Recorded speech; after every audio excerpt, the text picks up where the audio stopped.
Ассаламу алейкум, баршаларыңызға қайырлы таң, бүгінгі күндеріңізге сәттілік. Бүгін мен сағат 6:30-7-лерге таман тұрдым, жаттығуларымды жасап, сонымен душқа түсіп, дәл қазір өзімнің бір витаминдерімді ішейін деп жатырмын.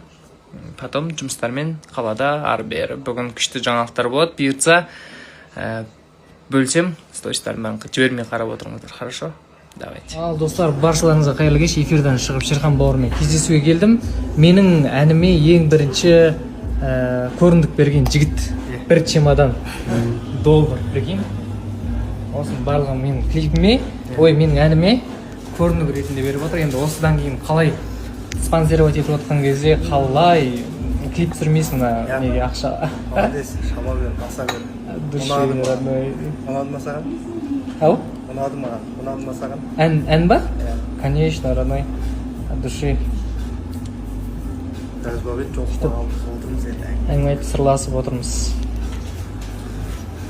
Ассаламу алейкум, қайырлы кеш. Бүгін кештетіп, осы жігітпен жолықтық. Ассаламу алейкум. Көптен көріспеп едік, бұл жігітпен де міне сөйлесіп отырмыз, жолығып отырмыз. Қалай, не жаңалық? Жаңалық сол, жаңа әнім шықты, сен қайда деген. Жаңадан бастама бастап жатыр. Алла қаласа, Алла береке берсін. Ісіне сәттілік. Міне үстіп келе жатыр. Чайларын алып қосылайықтан шығып келе жатыр.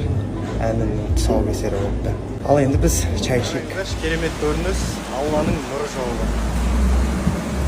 Найз ағаймен Нұр жауып тұр. Досым, екеумізге жете алмай қалған қыздардың көз жасы деп айтуға келе ма, келмей ма білмеймін. Келмейді. Бүйтіп айтқан дұрыс болмайды. Мына погода ұнап тұр өзіне. Жаңбыр астында екеуміз ғана.